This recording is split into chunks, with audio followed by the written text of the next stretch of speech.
Welcome to my garage. I got a few vintage cars that I'm working on, each in its own stage of needed repairs. These images are what I'm hoping will be the ending results. Nice looking, driven cars, none of which are destined to be showpieces or garage queens. That's not really the goal here. I just want them to be mechanically solid, visually sharp, and above all, deliver that driving experience they were built for. So if you're into that kind of thing, stick around. We'll be doing troubleshooting, repairs, minor and major, making a few mistakes, and test drives along the way. At the moment, I've got 3 cars in the lineup, each with its own story and to-do list. First up is a 1980 Triumph TR8, fuel injected, mostly a solid car, just needs a few things sorted. Then there's a 1973 914 in black, medium list of repairs, but it's got potential.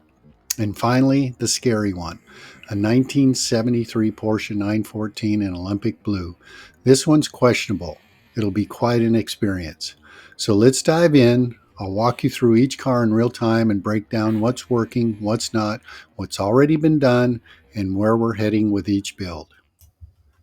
First up, we have a 1980 Triumph TR8 that is fuel injected, one of about 2,700 made, with a little over 700 actually being fuel injected. This was Triumph's last hurrah before they went out of business. The Triumph TR8 was basically a TR7 body with an aluminum block 3.5 liter 215 cubic inch V8 replacing the 2-liter 4-cylinder. Originally, it was Buick's engine from the 60s that Rover ended up buying the rights to. I've owned this car since 1995, and here are some of the repairs that need to be addressed. The charging system is not working, although we replaced the alternator about a year ago and haven't really driven it much. We need to reinstall the air conditioning components as they were removed when the radiator was replaced and never put back. The seat covers are pretty generic and need to be replaced with a different pattern. Oil leak that appears to be the oil pan leaves about a quarter size drop on the ground. We'd like to put in new door cards as the old ones look to have been repainted and not very well. The right headlight motor has a mind of its own, and that's the list for this particular car. Next up is a 1973 Porsche 914 in black. This is a 1.7 liter, but according to the engine VIN number, it starts with an EC that makes it a 1.8. So this is a newer engine to the model year. This car I bought in July of 2025, and I believe it's a pretty solid car. The chassis seems pretty rust-free, although I see signs of some repairs. The body panels definitely don't have that mirror finish, and the paint has some thin spots. Here's what I believe needs attention. Cold air fan blows fuses. I'd like to remove the wrap on the hood, locate some engine oil leaks and address them. The speedometer cable is broken. Charging system is not charging. Wipers are not working. Horn works intermittently. Turn signal cancel is off, so they don't cancel in the right spot.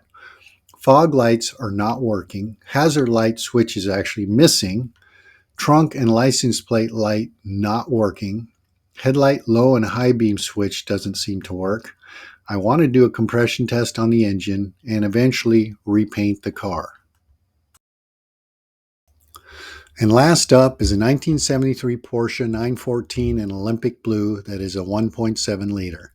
This car I bought in October of 2025, and it's going to be a real project.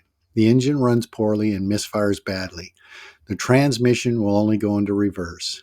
The exterior and interior are a 2 at best from a scale of 1 to 10. Here's my plan.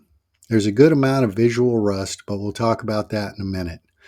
As far as the engine is concerned, I will run a compression test, and if the compression test is not a complete disaster, I will try to get the engine running halfway decent.